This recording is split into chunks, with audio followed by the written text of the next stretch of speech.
Some exciting news developing this week in regards to Penn State football and the Big Ten overall. It was just yesterday that we heard the announcement regarding the 2024 and 2025 scheduling for the Big Ten football conference, as well as a little piece of news in regards to NIL for Penn State altogether with the creation of Happy Valley United. So first off, we're going to touch on what's going on with the Big Ten scheduling situation. Justin, I know you had a chance to look at this yesterday. So for those that have not gotten to hear the entire breakdown of this, coming up in 2024, there will be no more divisions within the Big Ten. That is a very important factor in all this. This is putting together a 9-game conference schedule starting in 2024 for the Big Ten.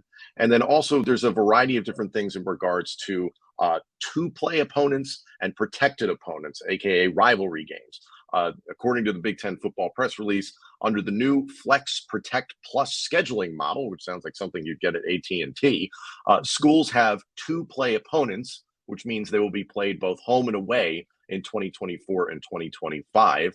And then there are also protected opponents that will be played annually beyond the 2025 season. Those protected opponents, for instance, Michigan has two of them in Ohio State and Michigan State. Penn State is the only team in the Big Ten that does not have one protected opponent. Now, that means that you're not going to see the days, unfortunately, anymore where Penn State gets to play Ohio State and Michigan in back-to-back games or within the same season. That is probably not going to exist very often, if at all. The model that they put together in regards to this 9-game schedule is that you're either going to have 5 home games or 5 road games. It just depends on how it shakes out. And then on top of that, the idea is that every Big Ten team will play each other at least once within a 4-year period. So if you actually choose to play the entirety of 4 seasons in college, you will see all these teams. You will visit all these stadiums. In 2024, Penn State's schedule shakes out like this. Their home games within the Big Ten are going to be Michigan State, Nebraska, Northwestern, Ohio State, and USC.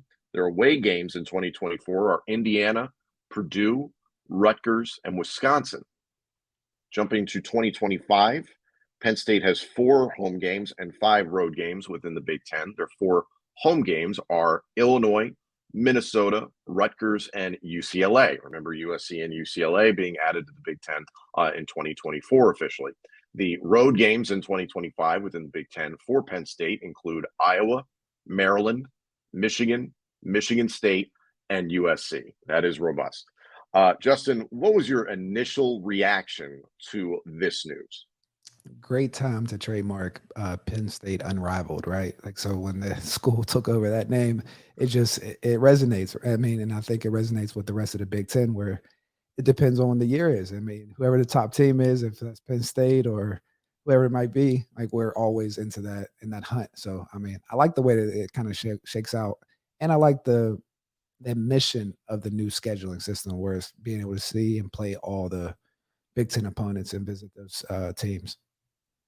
Does it bother you that Penn State does not have a protected opponent and or rival? I don't know if it's the players' mentality or just the operational, like the operational, professional operations background, but it doesn't really matter too much to me. I think I like it from the standpoint of from a branding perspective, right? Where it's just no, we don't have a true rival anywhere. Right? Like, we are True. our own situation in Happy Valley, and we approach it the way we do. For the record, the two-play opponents for Penn State for 2024 and 2025 will be Michigan State, Rutgers, and USC. So based on that outline I just gave you, obviously, you will play home and away games against all 3 of those teams within the next 2 years. So the big win, I think, in this for Penn State is that you're getting USC in back-to-back seasons right out of the gate. And I think the natural thing that's going to come up here is that you've eliminated divisions, and it's something that's been talked about within the Big Ten for a long time. Is that the Big Ten East versus the Big Ten West, or leaders and legends, and whatever the hell it was named at one point. Basically, the conference that had Michigan, Ohio State, and Penn State, and Michigan State was very, very top heavy, and then it was just kind of a crapshoot as to who won the Big Ten West. And then that team often that came out of the Big Ten West laid an egg in the Big Ten title game against a Michigan, an Ohio State, or Penn State. Penn State got a great game against Wisconsin in 2016, so I'm not calling it that. But the challenge for me now, Justin, is that you run the risk of the most important game in college football's regular season, and I know Penn State fans won't want to hear this, is Ohio State versus Michigan being played as the last game of the year.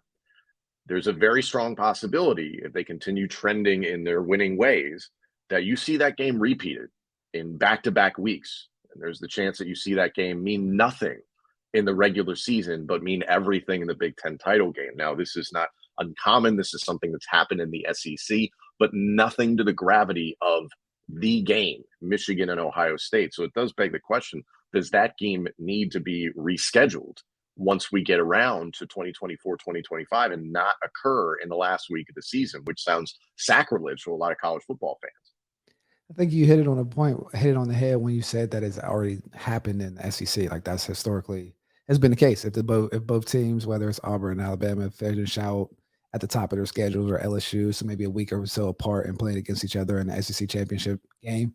So I don't personally, I don't have any emotional tie to that or the game meaning anything because I think whenever Michigan Ohio State plays at the end of the season, regardless of what's up in that last part, the last championship, I think they're still gonna be a great game, and especially with the expansion of the playoffs, I think that changes the dynamic of those later games in the season. So it should be interesting. I mean, I'm being patient to see how it plays out, but I like the setup.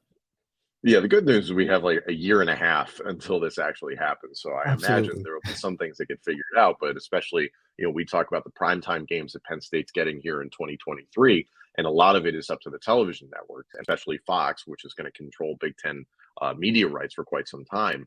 They won Ohio State versus Michigan to be played at noon as a part of Big Noon Kickoff. So do you do that in back-to-back weeks? Because then you run the risk of, hey, let's say both Michigan and Ohio State have locked up the ability to play in the Big Ten title game before they even play each other in the regular season. Do you sit starters for what is considered the most important regular season game in college football? I think that's a really, really interesting prospect.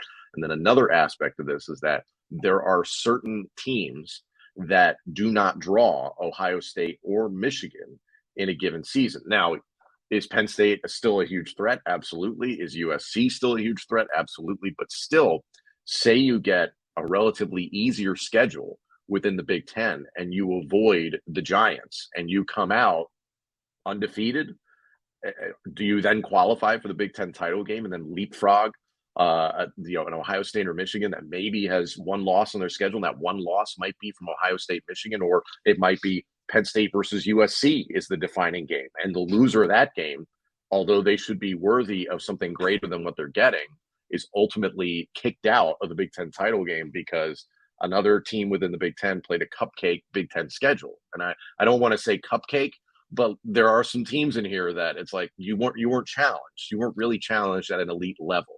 That's a concern for me. True. I think we have to go back to the structural aspect of the Big Ten championship with the expansion of the college playoffs. How much weight does that game even matter, right? When you then talk about the big game between the rivalry, like how much does the Big Ten championship game really matter if there's 16 teams that can play in the playoffs? So we're not really sure how the criteria is going to shake out for teams getting in there. So, I mean, that can be beneficial for both teams. That it's like a chance for a team that maybe not play the juggernauts and get through and get a chance to play in the championship and prove themselves and get there, vice versa, versus a good team showing that it's worthy to be in the playoffs, and maybe more teams from the Big Ten get a chance to showcase on the national stage to get into the playoffs, where we have the situations where it's like combining and having a power division where it's like, oh, 6 teams from the Big Ten and 8 teams from the SEC and 1 team, yeah, whatever that might look like in the future. Right. I think the reconfiguration of the playoffs adds a trickle effect, and I think that's what we're going to see here, especially with the scheduling. I think the really exciting thing for 2024, 2025 for Penn State football fans, you've seen how the schedule is going to break down. It's going to be difficult in 2025. That road schedule is challenging. However, the 2 most important games in the Big Ten over the next 2 seasons, 2024 and 2025, that is, are obviously Michigan and Ohio State, and then Penn State versus USC. Those are some colossal matchups. If you're able to capitalize on that, you set yourselves up very, very well for the remainder of the season. So that way, if these situations come that you really don't get to play the other giants within the schedule, you're at least getting a big time credible victory that you can add to your resume if you win it. So there's a lot of positives here. I come back to Justin. I'm not even the biggest fan of the Big Ten title game itself, but the television networks are not going to want to play less games. They want to get more airtime. So I don't see that going away, especially with the lack of divisions. I could be comfortable with being like, hey, this team had the best regular season record with the overall or in the Big Ten, and they're the Big Ten champion. I think there's plenty of people that might be content with that. But at the same time, I hope they figure out something here with Michigan and Ohio State, because as much as I know Penn State fans don't want to hear it, that's a defining game. It is the most defining game in the Big Ten and arguably in all of college football's regular season. So there's some positives here for Penn State. It's just you got to see what this team is going to look like. But if anything, Justin, I feel very positively about how Penn State as a team from a personnel standpoint is positioned to capitalize on this come 2024 because of that young nucleus that they have. What do you think? I completely agree. And to the point that you're saying, I think it's a great recruiting tool, right? To be able to play on a national schedule.